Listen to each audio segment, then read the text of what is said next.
Hello guys, I'm the Professor Chief and welcome to what pretty much is my thoughts after seeing Avengers Infinity War.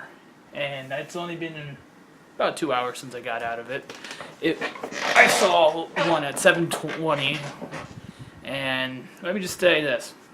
I had a few expectations going into this movie, and one of those expectations was I would get a Venom trailer before the movie, because if you haven't seen the Venom trailer, it's a great trailer. It's probably the trailer they should have led with, but let's just give them that. They at least delivered something the second time around. And also I got to hear that awesome Venom voice they have going on, so that's nice. Now, onto the movie itself. I don't know what, because I don't want to spoil it, because I could do a spoiler-free review, but it just doesn't, especially doesn't seem right to talk spoilers of it. But let me just put it this way: you can't go into this movie thinking everything's gonna end well, because it just doesn't fit. Especially if you know the Infinity Gauntlet story, you know how this story has potential to go. And for me personally, when I saw this movie, it hit every mark that it should have, and then it decided it just wanted to keep rolling with the punches, and it made a movie that you legitimately didn't want to see characters die in. And especially since 10 years of learning, it's like some of these characters aren't even especially our our originals, Robert Downey Jr.'s Tony Stark, Chris Evans, Captain America, Thor, Chris Hemsworth. You don't want to see those guys die. And the whole time you're sitting there going, when is it going to happen? When is it going to happen? When are we going to lose a precious member of the Avengers? And slowly but surely, as the things start happening and we start getting towards the climax of the movie, we have moments where we oh yeah, the Avengers are gonna pull this through, and it hits, and the moment it does, it just, you're sitting there and you go, oh fuck. Because when we saw the theater, there were like 3 moments where there were loud cheers. One was, in the beginning of the movie when we saw the Marvel logo. Of course, everyone's gonna clap, and cheer. It's ready to go. We want to do this. And there was another moment. I'm not gonna spoil. I can say this because we all know it's the moment Captain America finally shows up. People went nuts for Captain America showing up. And then there's other moments. I want to say probably one other moment. And actually, no, there's 2, because it's when you get to see Wakanda again and Black Panther. People actively start cheering to see Black Panther again. And then there's one more moment that I'm not going to spoil, because seeing this person go through that journey and then finally getting there. But the one big thing I think is important to talk about in this movie is Thanos, and how he's pretty much, any scene Thanos is in, he steals it. He is literally, sure, there might not be an actor there, but they do a damn good job of displaying emotion, and that is one of the best things I like about this movie.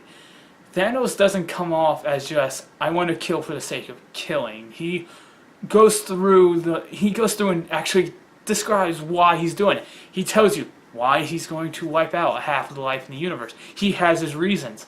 We get moments between him and Gamora, and they're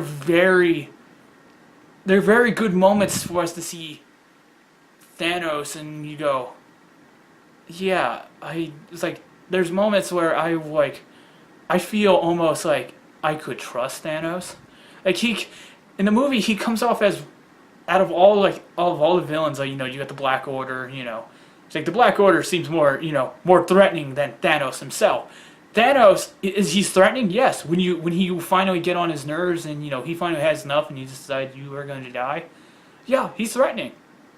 But Thanos comes off as one of the guys you could trust if you have something worth giving to him. And you see moments where in this movie where people try to play with that and they get royally screwed because Thanos ain't gonna be playing your game. Because that's the best thing about this. Like, I know it was like with God damn it, Michael B. Jordan's character, in Black Panther, everyone's like, well, he's one good he's a good villain, and he is. So like, for the parts that he's in, and I still love Black Panther. I saw it twice, so that was a fun experience.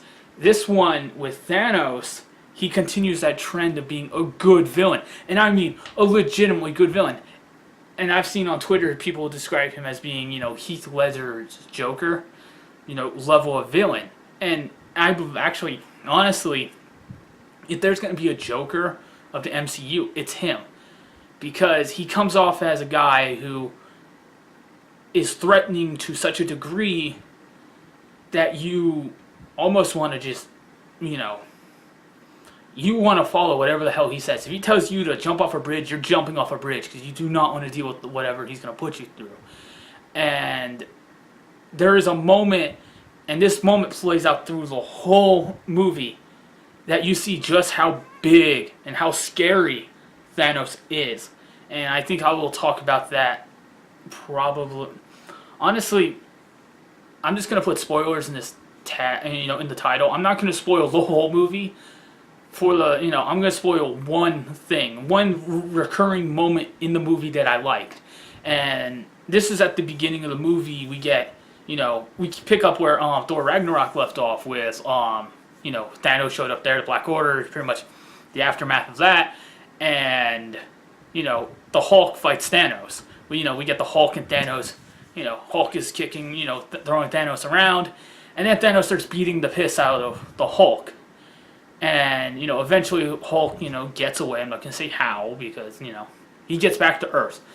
And there's a moment where the Black Order shows up on Earth and Banner tries to Hulk out. He wants to, Hulk out so he can help the others. But he can't because the Hulk is afraid to come out. The Hulk is afraid of Thanos. That, to me, is the biggest thing about this, how you build him right, how you build a villain. When the Incredible Hulk, a character that is pretty much, he's fear. It's like the Incredible Hulk has always been like the character you never see fear in, and he is shown to be legitimately afraid to the point where he will not come out. Like Banner tries to Hulk out, and he won't come out. That's one of the holy shit moments when you go, yeah, the Hulk does not want any of this. And it is one hell of a goddamn, theme. Because, Banner wants to help. Banner wants to help when he's trying to Hulk out. And the Hulk just doesn't come. And that just gives more validity to who Thanos is. It's like, Thanos is one scary motherfucker. And it shows throughout the whole movie.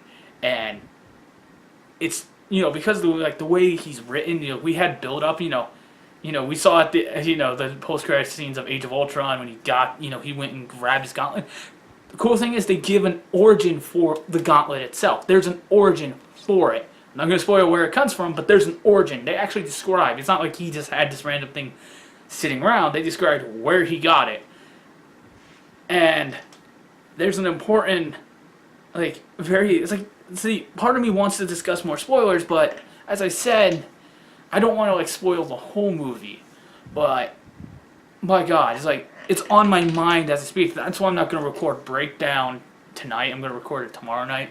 Even though usually when I record, it's one night I do crafting, next night I do breakdown, and typically after that it will go good. But I'm still crafting now. I'll do a cosplay corner vlog later to show you what's gotten done. But honestly, I can't describe just what that movie left me feeling. Like when the end credits hit, you were left with a lot of people just going, oh shit.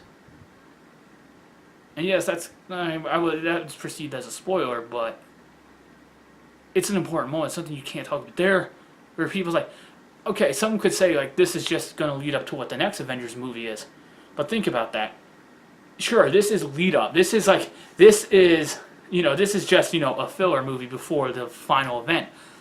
Well, let's just talk about how good that final event, that feeling you left, that feeling when you see the end credits and what he just did. Because there were moments where like I sat there and I was like, my heart was like, I wanted to cry, but my heart was like, no, you need to stay strong because all the other characters are trying to stay strong as humanly possible. And if you break down, it's all gone. It's just like, I know my girlfriend who I went and saw it with was sitting next to me, and she said, yeah, there were moments where she actually cried because that movie, even if it's just set up, the setup is so damn good. And the fact that we've been waiting to see Thanos, this movie is Thanos' story. That's the thing that you need to remember. This isn't just an Avengers movie. This is Thanos. Thanos takes up a lot of time in this movie. They devote time to him. He gets the majority of time. Like, we get to see our Avengers and what they're doing, but Thanos is the focus. And that's how it should be. Thanos is the focus, and that's what we need. We need Thanos to be the focus. We need to have, so that way when we get to the payoff, we want him to go down. It's like, we all wanted him to lose in this, but we all like, even me going in, I knew if Thanos doesn't win, pretty much Marvel, could pretty much shoot themselves in the foot. Thanos has to win for the story to have weight. For this movie to have weight, if he didn't win, say, he got away with, say, few of the stones, it would have been all for nothing. This movie would have just been meh. Because he doesn't have all the stones. But in this movie, if you haven't can tell, spoiler alert, he gets all the stones. He gets every single one of them. And every single one of them, there's a story, there's things he does to get them. There's one point to getting one stone where you see something I never see with Thanos, and that's his emotion. Thanos, like, the difference between Thanos in the comic and Thanos in the movie. Thanos in the movie, I could describe as being a tad bit more on the human side, where there's an understanding. He's elegant. He knows what he's, doing. He's very, he knows what he's doing. He's focused to the point of but he's not like, he's obsessed, but not to the level where in the comic book. In the comic, Thanos is one giant threatening motherfucker. He is probably one of the top tier threats in the Marvel universe. It's like some could say he's Marvel's version of Darkseid. And yes, but for me, Thanos, there's something legitimately scary about a guy who's just not gonna, Darkseid, he has Apocalypse, he rules, he enslaves people, he destroys worlds, but with Thanos, when Thanos gets what he wants, he doesn't just do it in like the most subtle way. He'll take everyone down. Like, the thing with Darkseid is, Darkseid tends to let everyone else do it, and then he comes in to clean up the mess. And that's the thing with Darkseid. With, Thanos, he doesn't have with Darkseid. Thanos will get his goddamn hands dirty if he has to.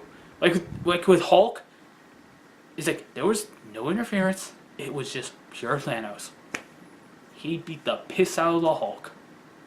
And it was fucking terrifying, especially when you see the lead up, everything we know about the Hulk in the MCU. He's damn strong. And especially in the comics. I mean, sure, Thanos could probably lay out the Hulk in the comics, and he has.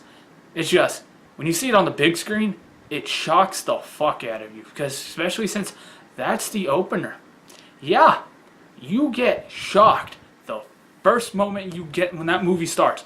You get the shit shocked out of you because you do not expect the Hulk to get laid out. And that's what happens. And it's god damn terrifying how easy he did it. He didn't even use any of the stones he has. It was just brute fucking force. And that's terrifying. And it gives me the impression that when the next one comes, I'm ready. Like right now, if they said, tomorrow, like, we're releasing the next, Infinity War, I would flip my shit, but they're not going to. But, when the next one comes, if this one's the biggest event, I think, in, the movie, on all, in the cinematic universe, the next one is probably going to top that, because after this movie, everyone who sees this movie and going into that next one, everyone has, we all want something. We want to see, the heroes, we lost. We want them back. We want Thanos put down for good. And more importantly, we want closure. Because this movie, yeah, it leaves you open-ended. But guess what? If it didn't leave you open-ended, it wouldn't have the same effect. If this movie was 4 hours long, and they went through the whole event, from the point where he wins to the point where they win, it wouldn't feel powerful. They went to the point up to where he wins, and then they stop. Black screen. And it's a sad black screen. It's not even like, this epic moment. It's sad. They let you sink in about what you just saw before the credits and what just happened. You have to sit there and go, oh god.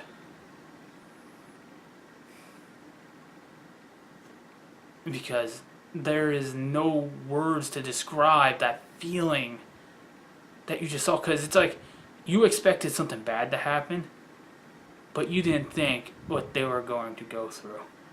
It's like, if you would have said, these are the heroes I think would die, you don't want those heroes to die, and if they do, it still feels you heartbroken, even if you know they're coming. Because the one thing I believe surely is, a trailer of a movie can be, it's a trailer, it shows you a movie. But to me, what really makes a movie great is you have to sit down and watch it. And when you have people who say the trailer spoils it, to me, a trailer doesn't spoil a movie. What will, sure, I can get hints of what's going to happen, in those play-by-play moments.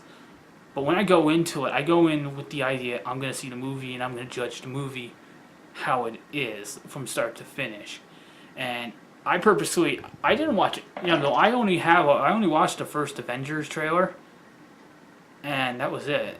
And I'm glad I did. I mean, I would have loved to see the rest of the TV spots, but for me, he's like, if you say like, well, I've seen all the movie, they have all the TV spots to spoil the movie. No, because the TV you might get spoilers from TV spots.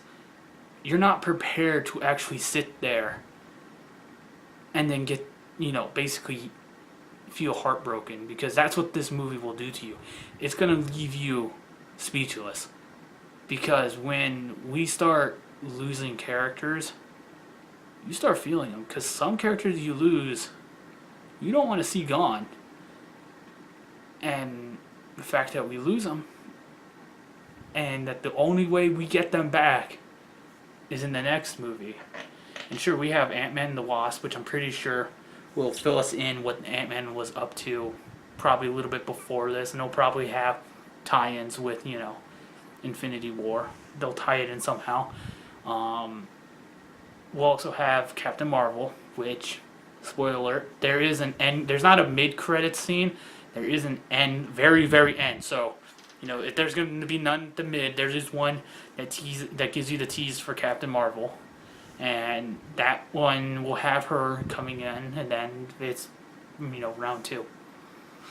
And this round 2 is probably going to be the moment where if round one left you sad because we lost characters, something tells me we're gonna lose a hell of a lot more than we ever wanted to lose, and that's gonna be the breaking point for a lot of people because we all go into this going, we know they'll return in the next, they'll get them back eventually. We know they're not permanently dead. It's comic book logic. They're not permanently dead, but no one's prepared for that moment when we know it's the end of the road. And Infinity War is the beginning of the end. Infinity War is 10 years of hard work and dedication by every director, every actor, whoever worked on a movie, whoever gave even like the worst of the Marvel movies, they gave it their all, and they came out there and they still did what they had to do. They didn't stop going. They kept going, and that's the thing with that pisses people off about